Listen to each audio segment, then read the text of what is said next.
Hey everybody, welcome to Comics and Chronic. It's just Anthony here today, but I am joined by writer Steve Urena of Zombie Date Night 2. He has a campaign running on Kickstarter right now. It ends on April 15th, so you're going to want to check this out ASAP. Steve, welcome to the podcast. Thank you for having me. I've been wanting to come on your show for a little bit now. You're a big time comic writer now, which is pretty awesome to see. So congratulations on that. But yeah, thank you for having me. Yeah, no, thank you. I appreciate that. So right away, like you're someone that I see online, like you're really active in the comic book community. And I feel like, especially with my own Kickstarter, but in general, that is so important. I think to a comic creator's success and just, to get the word out there about your comic. Can you speak a little bit more about that? Sure. So I've been doing comics since 2020.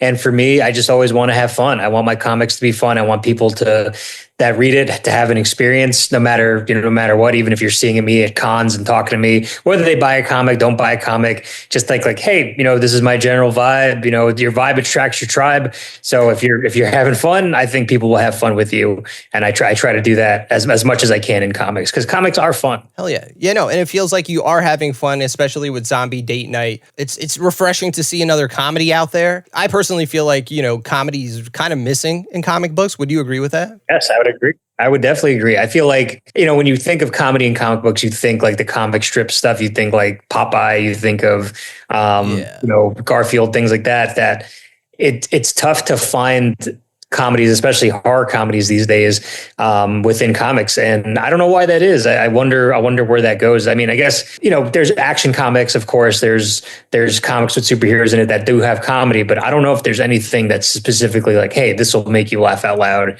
And that's it. Yeah, no, I totally agree. I don't know. Part of me thinks, because I've been thinking about this a lot recently, like maybe there's very talented writers out there. And I think you could be a great writer for a lot of genres, but like comedy is so specific. To make someone laugh is a challenge. I think it's a challenge for anyone, even if they are funny. But I think that's just hard to do. You're doing something even on top of that, horror comedy, which I think that adds to the challenge. So props to you. And with Zombie Date Night, still finding a way to make zombies original and funny. What are some of your horror inspirations, or more specifically horror comedy inspirations? I mean, you can't go wrong with Evil Dead. Evil Dead is something that is absolutely horrifying, but they do comedy really well within it, because the premise of that is very scary. I would also say like Nightmare on Elm Street as well, because the Nightmare on Elm Street, like that, again, that idea is horrifying. As somebody who is a nap king, as you would, I would be dead in a minute. Freddy, I feel like, is funny because he'll be killing you and just say something funny. And it's like, I can only imagine, and I'm surprised that none of the Nightmare on Elm Streets, that when they're getting killed and he says a joke, like I'd be like, oh, that's kind of funny. You know what I mean? But, that Shaun of the Dead, definitely. Shaun of the Dead, I think, made people who make things like, hey, it's okay to be goofy. You can still have a scary premise and find the comedy in it. And horror and comedy, I feel like, have the same beats to it, because whether or not trying to make somebody laugh or make somebody scared, you're trying to shock and surprise. Yeah, I totally agree with that. But also, man, I love your influences. So that makes me more hyped. So I've only read the first issue, but I think I've already backed this. If I didn't, I'm going to make sure to do that. You did. Okay, awesome. I'm like, yeah. So I'm so excited for this next issue. Tell us about Zombie Date Night, especially for people who haven't heard of it and people who are going to hop on board for this new issue. Sure. So Zombie Date Night is basically a blind date gone wrong during a zombie invasion. So before I met my fiance, in the dating world, I would have this basically if the date is going well and zombies came out of nowhere, like, a threat happened, would you stay or would you go? So after I finished my first comic, I was like, what? I think that's a good way to do my second one, because dating is scary, on top of zombies, you know what I mean? So I always felt like within Zombie Date Night, it's like how a relationship forms, or how, you meet somebody within a zombie invasion. Like what happens? I feel like when you're zombies are around, and let's say you are trying to court somebody, you're trying to talk to somebody, you're trying to get to know somebody, I feel like the relationship gets amplified a little bit more because zombies, you're gonna die basically. Your level of getting killed by zombies goes up. So gauge that in your love life, whoever's listening to this. If if you're willing to stay around during a zombie invasion, then they're probably the right person for you. That's awesome.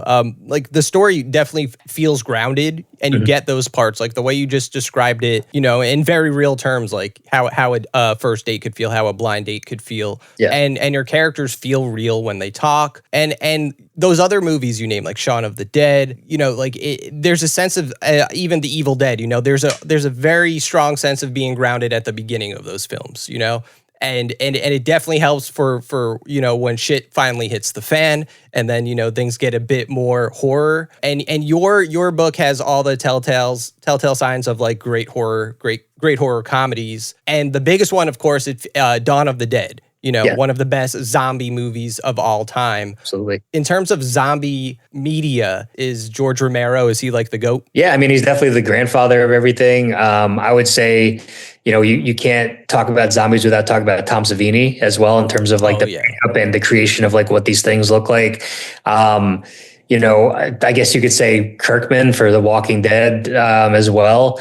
But it's the zombie community is awesome. But in terms of people who've created like mainstream, I guess, zombie, because there's a lot of other indie zombie stuff. But like there's only a handful of people. Right. Also, what's his name? The Italian guy who did Zombie, that's Fulci, right? I think his name is. So, but my zombies are a little bit different. I call them zombies because, hence the title Zombie Date Night. The zombies can only rely on a mate to survive. So they must work together to get food, basically. I like that. Yeah. Like I said, this comic, you're using the zombie trope, but it still manages to feel fresh and original, which I really like. And again, the fact that it's a comedy, I appreciate that so much. Do you have comedy influences too, outside of like, even like, do you have any favorite stand-up comedians at all? I mean, I love stand-up. I try to go as much as I can. I live in Norwalk, Connecticut, so there's comedy clubs all by me. We saw Earthquake recently. We saw Shen Wang, who's very good. Whitney Cummings is great. I mean, there's so many to count. I mean, I love Richard Pryor, love George Lopez. Everybody loves Dave Chappelle. I love like Dan Soder right now. He's really funny. Yep. I'm trying to think of who. Michelle Wolf, incredible. I'm a goofy guy, and I always am laughing and making fun of things. And I think to do a comic and not have that element of myself in there I think it would just be an empty comic. One time I remember in college, I wrote a story and I was like, I don't want to do something serious. And my teacher, who is is an author named Gary Fink, he pulled me aside. He's like, hey, you lost your voice. Like, don't do this again. I mean? Like, you could still have serious moments about like you lost your voice because you weren't being funny. I was like, okay, I get it. No, I feel that way too as a writer. Like, I kind of always try to joke and like put something in there. I just can't help it. It's like a reflex almost. It's like, exactly. And especially with the more serious something gets in something I'm writing, the impulse gets stronger, Yes. It just makes something sillier. So yeah, I could see that in your writing too. I totally. So I haven't read your other work, but like Slowpokes. What a great idea! Fast Killer Sloths. That's hilarious, dude. Is that your first comic? That one? Yes. Okay. So it's funny. I started off too hot, I think, because the first one. First Kickstarter I ever did, it ended up, I only was asking for, I was like, maybe 2,000, I'll make some of that money back. And then it ended up making close to 10. And I'm like, wow. I'm like, what is happening here? And then there was like over 300 people got it. And I was like, all right, like, is this how it always is? And then like, as the projects went down, I was like, all right, this is more normal. But yeah, like Fast Killer Sloths. I was in a class. I took a class for comics experience with now the editor in chief of Boom Comics, Andy Schmidt. Yeah, I just saw that. Wow. Yes. Awesome. So kind of full circle. Congratulations to him. Yeah. But I took a class because I always wanted to be part of comics, but I can't draw for shit. You know, like, I feel like that's every writer's origin story. Yep. I can't draw. What do I got to do? So I took a class about writing comics with him. And I was like, you know what? I'm just going to mess around. I was like, what's the story in the class? I was like, you know what? Fast Killer Sloths, I think would be funny because I was influenced by those sci-fi movies like, not just Sharknado, but like you'd go to Blockbuster and you'd see these like terrible horror movies, but the art was incredible, and your imagination always wanted it to be like, oh man, what could this be? What could The Dentist be? Or like, what could Ice Cream Man with Richie Cunningham's brother? So I always was like, oh, what are they going to do next? Make sloths fast and then become killing machines. And I was like, you know what, that'd be a fun thing to write. So I wrote that. It was a success. It opened the floodgates, and then after that, I was like, all right, I love the sloths. I love being known for the sloths. Everybody gives me sloth gifts now, which is great. I got sloth socks, sloth tie. Somebody commissioned me as the Tiger King, but it's the Sloth King. Oh man! So and people always will remember me for that. So I'm happy about that. But the second one, I was like, you know what? As a big fan of like Kevin Smith, I was like, I gotta do the zombies. I gotta take it to the mall because that's my mall rats, basically. Oh yeah. Okay. Yeah. How that. I didn't think of Mallrats as reading it, but yeah, now it becomes so obvious. Okay. Oh, that's awesome. That's awesome. As somebody who grew up in New Jersey, Kevin Smith, I love that the dialogue heavy comedies and just like, hey, best friends talking to each other. That's definitely heavily influenced my writing and what I want to see out of comics. But yeah, it's and also one of the cool things is Slowpokes is in that store, is in the Jay and Silent Bob's that's the comic store that they have in Red Bay. Oh, the Secret Stash. Yeah, nice. Secret Stash. Yeah. Oh, that's so cool. Oh man. Yeah, I love that. So your journey in comics, like, were you writing anything before comics? I'm a copywriter in my daily life. I was a journalist for a few years. I worked in radio.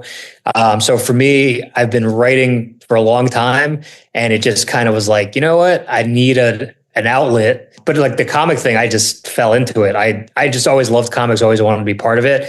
And then with the success of Slowpokes and all the other comics that have come after that being successful and people liking them and people like, hey, I want more. Whenever people say that they don't want more, that's when I'll probably stop. But everybody's been been very kind, and it's very positive. And just for me, it's a writing vacation, I like to say. Because I know a lot of people get nervous with the Kickstarters, talking to people. I love talking comics. I'll talk about comics all day. I'll talk about just writing and the process. But it's such a positive thing. And there's an author, Joyce Carol Oates, and she said that when you write in the journal, that's when you're most yourself, because there's nobody judging it. You're just writing as yourself.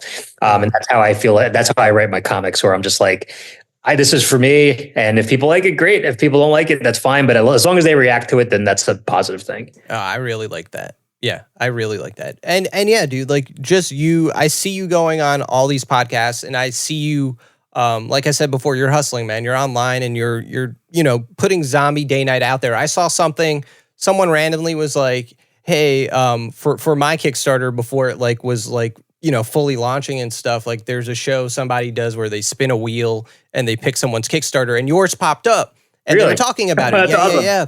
And at the end of the show, they were like, who should we pick? Who do you think had the best one? And Zombie Day Night 2 was unanimously the decision. It was so cool to see. And I think it deserved it, especially standing next to a lot of other Kickstarters. So I really hope we could help get this funded. It deserves to get funded 100% quality wise, but also, like I said, dude, you're out here pushing it. I see you're at conventions a lot too. Can you talk a little bit about that and how that helps you get your comics out there? Sure. So last year I started doing the tour of hey, I think I have enough comics in my arsenal. I think I have enough printed that I could go start taking these to cons and see what happens. I got the bug because a friend of mine, his name is Vertebrae 33. He does my t-shirts. Excellent artist. He has a booth at New York City Comic Con every year. So he's like, hey, I see your comics and stuff like that. Do you want to just bring them out and see what happens? I was like, yeah, sure. That'd be great. So I did his table and it was very positive. And I was like, all right, I think I could do this. And then I did Indie Comics Creator Con, which is in Connecticut, which I definitely you should do next year or apply because you're not too far away. And I made good money and people were excited. And I was like, you know what? I think I can make a run at this. Also, luckily, we live in the tri-state area where there's so many different places to go. And luckily I do horror and comics as well. So I'm able to do both the genres. Okay. Which is awesome. Like the comic community is awesome, but the horror community, they really show up for you. Like when I did Delco Horror Haven in Media, Pennsylvania a few weeks ago, and just the overwhelming, like everybody came up, they talked, they bought comics, they bought t-shirts, they added me on socials. They were like, and their people were like, hey, we're going to support this Kickstarter. We're going to try to get this thing going. I was like, that's amazing. And that's so awesome. It's just such a positive thing. But for me, I look at it, listen, making money is great and everything like that, but it's not about the money. It's about just making those connections and having fun and having like spending time, meeting new people and meeting artists, such amazing artists and writers that are out there. Like the most amazing thing to me is that some of these people are very introverted and they're very anxious and it's tough for them to come out of their shell. But the fact that they took their work, they traveled to wherever they're going and to sell their comics, even if it's uncomfortable for them, that to me is like a feat of amazing strength because you're putting yourself out there. I'm always, so impressed by that. So it's a lot of fun, but I did a lot of, I did 12 cons last year. Wow. And the fact that I was able to get accepted into, as many that I did, like I did Nashville Comics Arts Fest, which was amazing. And, a lot of people could scoff at like, hey, he does horror comedy. Like we don't want him here, but everybody's been so welcoming and, sometimes you do get rejected and that's fine, but there's other places that'll have you. And that's the best part is finding that community and finding those people. Like I said, your vibe attracts your tribe. Yeah. And I mean, I could tell, and I hope anyone listening could tell, like you have a lot of passion for this, dude. And you could see it. And I think that's so important. It's fun. And, I get to meet great people like you and it's just opened up a whole other part of me, which has been very cool. Yeah. I mean, I didn't realize. So you're traveling around the country then at this point, if you're doing like 12 cons a year. Yes. Whatever. I mean, I'm also doing it where it's like, again, like creative vacations where I want to go to places where I want to see. You know what I mean? Like, I'll do any show pretty much, but like Nashville, I've never been. I was like, that's a perfect place to go. I was like, listen, if I make some of that money back, great. I could use it towards my flight and things like that. I did Nashville, I did St. Louis, I did New York, Pennsylvania, New Jersey, Connecticut, let's see, Virginia. Just trying to hit all the ones. I would love to go to the West Coast. I'd love to go to Seattle or Portland or any of those things, but one thing at a time. We'll see what happens. So like you were saying, you kind of have a roster of comics now. Do you feel like there's one that people gravitate towards two more? Like I know you were talking about Slowpokes originally. It was a great success on Kickstarter, but now that you have like that, I know you have Foulmouth, the first issue of Zombie Date Night. Do you see like any pattern with the way people engage with it? It's weird because I always thought it would just be like, all right, maybe one and done. And like, people always like this. Every time I go to these shows, it's a different like seller each time. Okay. Like usually the sloths are the winner. But the zombies will sometimes beat that. And then sometimes Foulmouth on Kickstarter. I think that was one of the toughest Kickstarters I've done.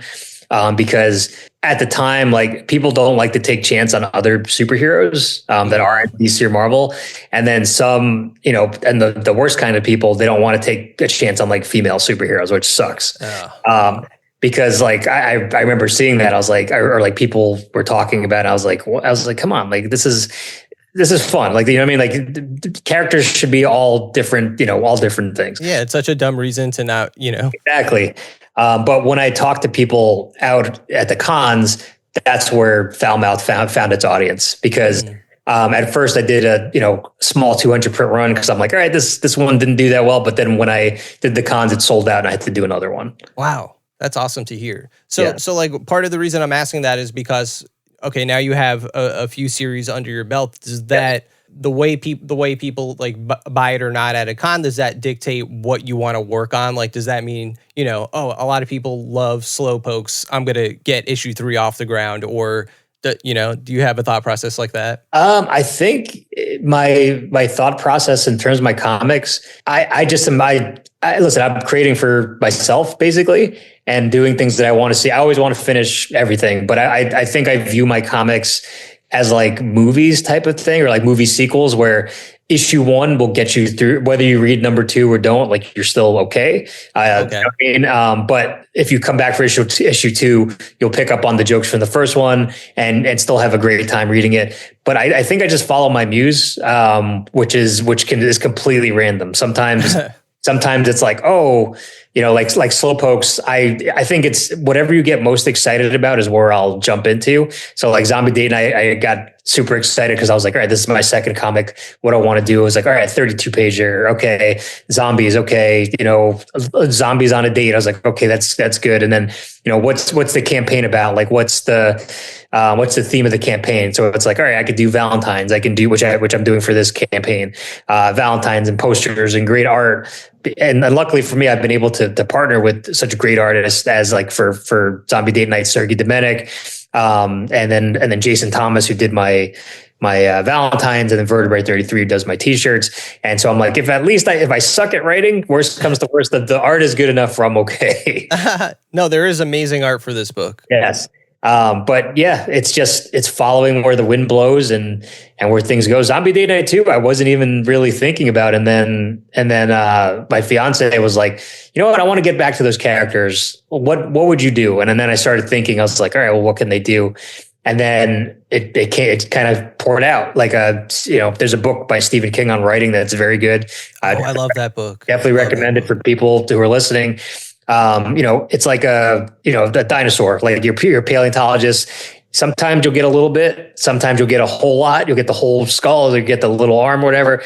And sometimes it'll take a little while, but I love that process of just being excited about something and then going to town. I like that. I like that a lot. Man, this is like a writing clinic here. It's awesome. No, seriously, I love talking about this. I love hearing about your influences and things like that. That's awesome. I mean, I think in every comic, and I think in Super Guy, I see that as well. You're basically giving somebody, what are your influences? What is the mixtape that formed you, that formed this? So it's like, what references are you making? What style are you picking? Like, everything comes together, and comics are a team sport. So it's one thing is wrong, then the whole thing goes off the rails. But when everything is right, it is such a beautiful thing. Yeah. And the art for this story, it totally matches the tone and everything you're going for with the writing, like the dialogue, like the zombies look, yes. they fit perfectly in this world. So going off of what you just said, though, so like, is there a planned arc for Zombie Date Night? Yeah, I think I definitely have a plan of where it's going. I'm thinking like 3 or 4 issues. We'll see how this Kickstarter goes. But yeah, I have the other ones like Slowpokes. I feel like could go on forever because it's fast killer sloths, and each issue is a different like horror genre. So like for me, I was like, oh, that can kind of go. Like the first one is just straight up like in a lab, and these things are created by science, and then the second one is at a fat camp. So it's like the fast killer sloths at a fat camp. So it's like heavyweights meets heavyweights. Yeah. Oh, okay. I'm gonna read these like tonight. Like, no worries. No worries. And then and then like Foulmouth, I feel like can come out. So for those who don't know, Foulmouth is a demon possessed superhero, gets her powers from cursing. I feel like that's basically against censorship and against like people being silenced and people being talk, even though people are a little bit introverted, like people will talk over them, like I do with my own fiance. I'm extroverted.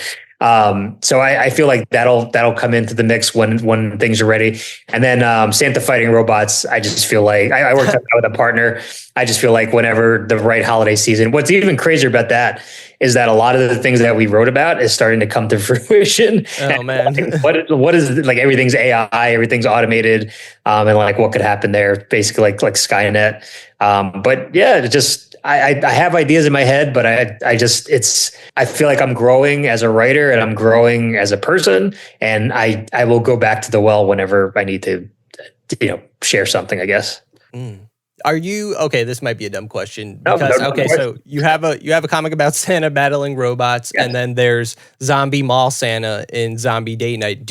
Are you like a big Christmas guy, or you just think Santa is funny? So for me, I always put Easter eggs of like, hey, if you're paying attention, you might see something that's coming in the future. So with Zombie Date Night, I was like, oh, it's in the mall during Christmas. You have to have a mall Santa and a zombie Santa. I think that's something you see every day. But yeah, that's for sure. It's funny. I like the lead up to Christmas, but Christmas itself is not like, I'm like, it's okay. Like me and my family do a very low key Christmas because all of us work. So it's just like a very nice like time of relaxation. While my fiance, she goes to her family's house and they have very strong like Christmas traditions of like, oh, we got to bake cookies. We got to do this. And me and my family are just like, yeah, I don't got time for that. But I do like to lead up to Christmas and I get a nice break to just chill out. So I'm getting better about it. Nice. It's funny because I guess we also in Super Guy that I have a mall Santa. I don't know. I just think mall Santas are funny. Like they are. There's something inherently funny about them. Look at what's that movie with Billy Ray? Not Billy. Billy Bob. Bad Santa. Yeah. Like that movie is hilarious, and Silent Night, Deadly Night too, in terms of like horror stuff. So yeah, you can't go wrong with a mall Santa. Yeah, for sure. That's for sure. That might be a correlation. If you have a mall Santa in your book, you might get funded. Yeah, we figured out the secret. Yeah, that's the formula.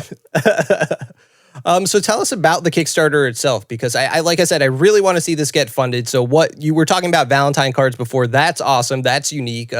Tell us more about the campaign itself. Sure. So the campaign I launched on February 14th on Valentine's Day. I thought with Zombie Date Night, what a time for love and everything like that. I thought maybe that'd be a time for like, hey, maybe things are a little bit slower on Kickstarter.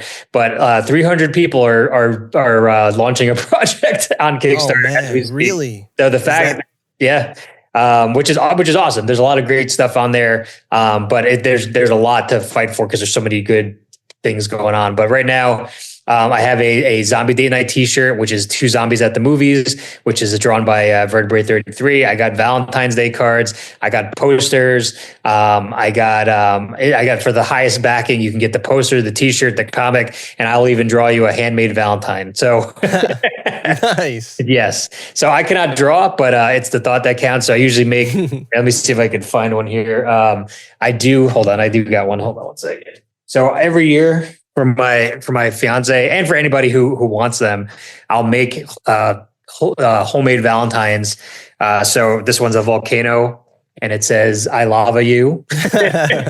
You'll get that something like that. Or so another great story is this year my sink clogged, so I have me and my fiance had to fix it and figure out how to make it work. So I did a nice Valentine's card. It's like, "Are you our sink?" Because I like the way you back it up.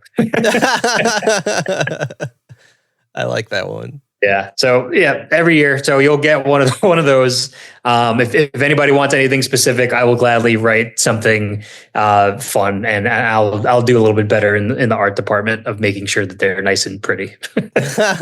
No, I love that though. I think it's a silly thing that goes perfect with the theme of horror comedy. Yeah. And especially, of course, like you're saying, it's so you dropped this on Valentine's Day. Okay. So yes. Is there like something else in the campaign that like, do you have any variant covers, for instance, or anything like that? I don't know. I don't do variant covers. Okay. I think down the line I will, because the T-shirt art I think is great as a variant cover. But I just want to make sure that everything's like grounded and straightforward. And again, variant covers are also, it's a money thing. Like it's just for sure. Yeah. So and also with horror and comedy, luckily I have a lot of, I spend my money on the t-shirts and the Valentines and things like that. But yeah, I think one day I will. I also am not, I feel like I know comics, but I'm not as like versed in certain things. So I know people love the variant covers and things like that, but I'm just, I want to make sure that I get this down pat first before I start like, okay, I'm going to try this and do this. I feel like also I need to get a little bit more of a following. I feel like nobody, I feel like people know who I am, but I want to get across what I'm doing first before I guess I go down that pathway. No, for sure. I mean, I really hope we could get, more eyes on you and your work, especially. Like I said, I really want Zombie Date Night. I want to see this get funded. Is there, anything else that you want to get across about Zombie Date Night to anyone that still hasn't backed it? And, this is the Hail Mary to get them, all our Comics and Chronic listeners, to back this thing. Sure. I mean, I got the first and second issues on there. So if you missed the first campaign or missed the first one, not familiar with it, so you can get caught up. You can get caught up digitally. My prices are cheaper than eggs. So it started just $3.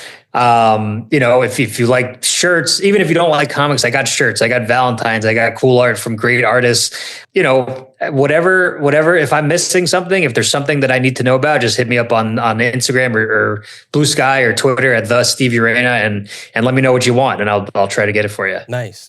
Yeah. I was going to ask that too. If people want to find you online. So you said at the Steve Urena. Yes. On all social platforms. It's tough out there. I mean, I'm sure you're seeing it as well, where it's like an echo chamber when it comes to the social media. Like Twitter is dead, completely dead. It's because of all the bots and they changed the algorithm of that. Instagram, Instagram, I've been lucky to get 1,500 followers, but like when I post, I only reach about 100 people.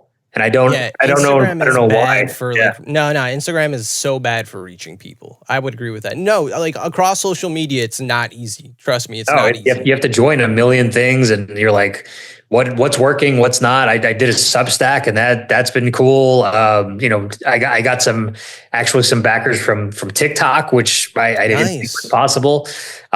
So it's just little by little. Luckily the indie comic community, I feel like indie comic writers and creators are the people who buy the most Kickstarters. I would agree. Agree. But it's just little by little, just figuring it all out. I mean, if you're doing a project right now or putting a Kickstarter together, don't be afraid to make a press list, because 9 times out of 10 there are more people who will take your comic and put your press release out just because they need the content. So definitely, look into that and see what genre it falls under and podcasts and anything you can. I mean, I think the next Kickstarter after this one, if I make the funding, I think I gotta pursue the Twitch because I feel like there's a lot of people there too. That's not a bad idea. Yeah. I was thinking because of what you were saying before, you go to horror cons too. Maybe have you tried to get on some horror podcast or anything like that? Yes, I did a really good podcast, the Zombie Book Club podcast. Oh, which is very well done show. They're very professional. They know what they're talking about, and they have a community of people who just love zombies. And I'm like, well, my stuff is perfect for that. Yeah. So it's hard though, because the first time around I did horror podcast and another zombie podcast, but then a few years later, they don't even exist anymore.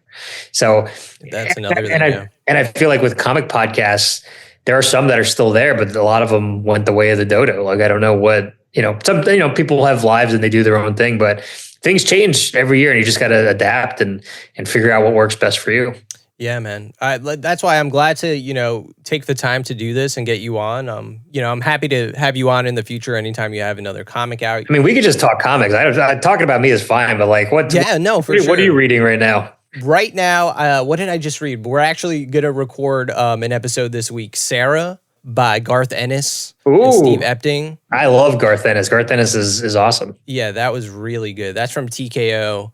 I don't even know if TKO is making things anymore, but they had a pretty good run.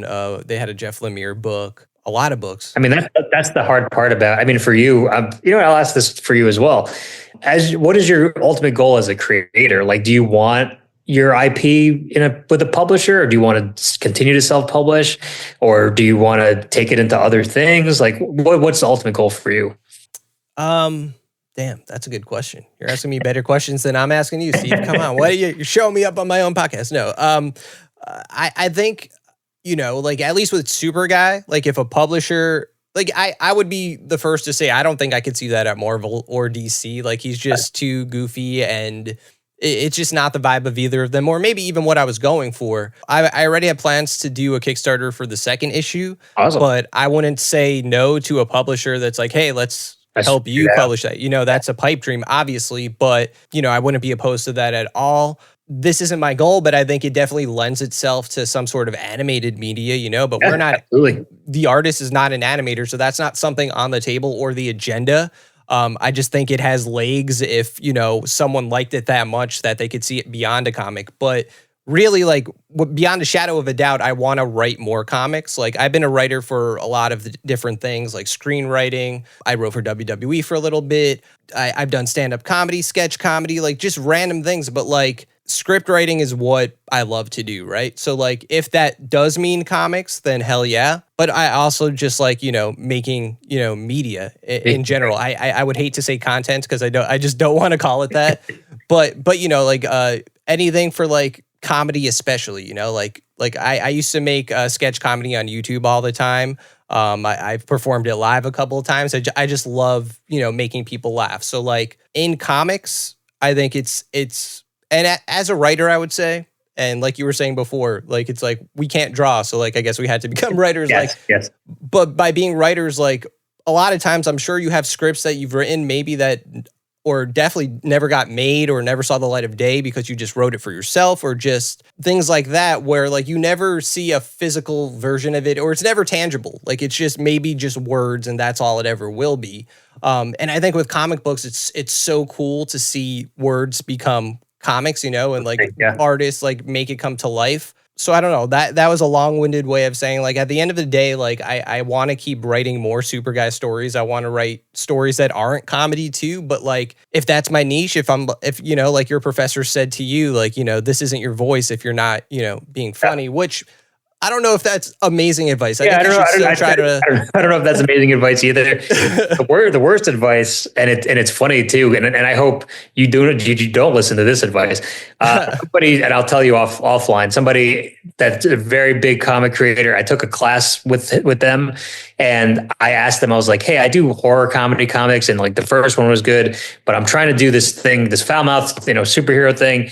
What is your advice for doing that? Like moving genres or moving into the next thing? And he told me to stay in my lane. And I took that, but not in a mean way. He meant to say like, hey, if you have success with this, continue with that and figure it out. But like that put a fire under me so much to like be like, I'm not going to do that because that's not the right answer. Like that's also how stubborn I am too. But like it's just funny because like I feel like people always have the best intentions to give advice, but it's advice that works for them, not necessarily for you. But I think you got to just always follow your muse and just follow what's right for you. You'll know, like you'll know what works, and you can't be afraid of failing because there's no such things as losing. It's just lessons. And I feel like it'll just bring you to the next thing, whatever you're supposed to be doing. No, dude.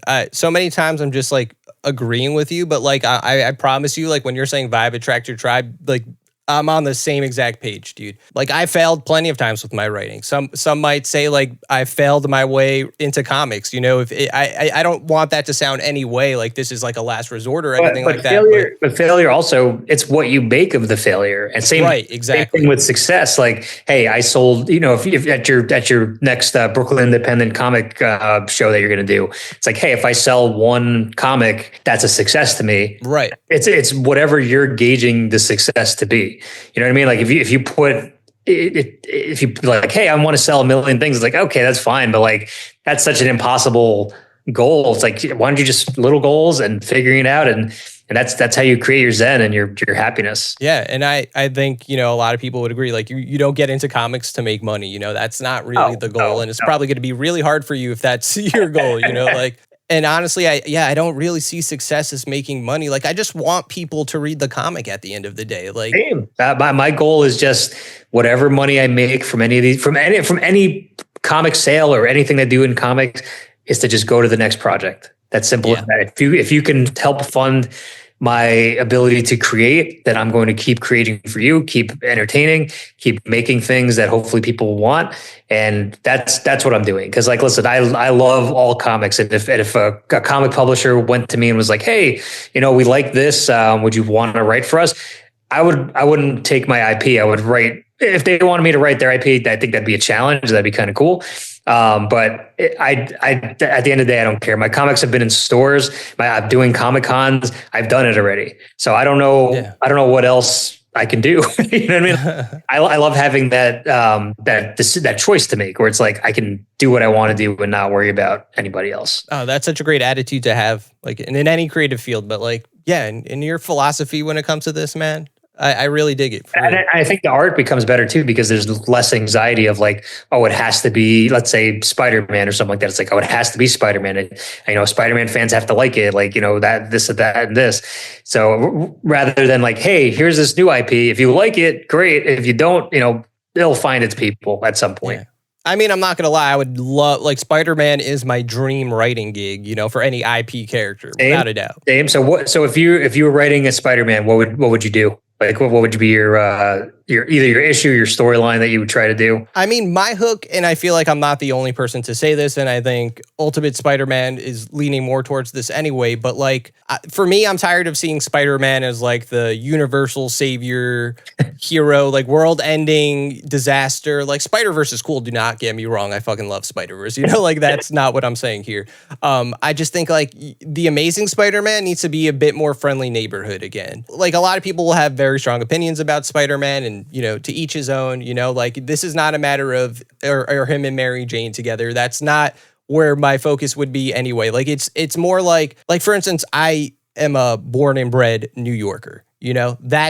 I'm not from Queens, but I'm from the Bronx. There's not a huge difference, but yeah, there's differences for sure. But like a guy like me, I feel like I can lend my authentic voice to Peter Parker. I identify with him in a lot of ways. And I feel like my approach to him would be like one of my favorite Spider-Man runs is J. Michael Straczynski. I don't know if you know his run. It's from like the 2001 era, 2000s. And in that one, Peter becomes a teacher in a public high school in Manhattan or in Queens, I forget where, but like that's his day job. He's not like working for the Daily Bugle, and he has a very normal day job, but then he's still Spider-Man and still, shenanigans ensue. So I really like the idea of him being like boots on the ground, friendly neighborhood, like where his focus is not saving the world, but like helping his grounded. Exactly. Which again, I don't think is so revolutionary. And I'm sure a lot of people are like, yeah, no, we all want friendly neighborhood. But that would definitely be my approach. Gotcha. No one steal that, whoever's listening. Yeah, patent pending. I've always wanted to do a story. Again, I think Spider-Man works best, like you said, grounded. I've always wanted to do a story where there's a school shooting, and it's whether or not, or like school shooter, and it's whether or not Peter Parker can save the day as Peter Parker or as Spider-Man. Ooh. So he has to debate that, whether or not it's like, all right, can I talk this person off the ledge, or do I have to put on the suit and take my identity and put it out there, or just because this is a serious situation. Do not shoot the messenger. This is just me. There in the run I was talking about, there is an issue where he stops a school shooter. Oh, there you go. Yeah, it's a little bit different because this is maybe just post Columbine, but we live in a completely different world now. So I think the story would still be relevant and have legs and like still not be a rehash. But you should check out that issue just because. I will check it out. Let me know. Yeah. I have to tell you that I'll find out the issue number, but like it's different. It's not the same kind of story that you would probably do at all. I don't think so. Again, because it's a different time, and I think J. Michael Straczynski's approach to the topic is different. Not tone deaf or anything, but just different. I also think I always wanted to pitch this as a prequel, that like J. Jonah Jameson, as when all the superheroes start coming into because he hates Spider-Man, but there has to be a reason for it. Like there's never an explanation, as far as I know, that where it's like, hey, I was cool with the superheroes, and then they screwed me over, and like I lost my job or like whatever. Like I want to kind of see something like that. Yeah. And I love Jay Jonah. So yeah, more Jay Jonah stories out there.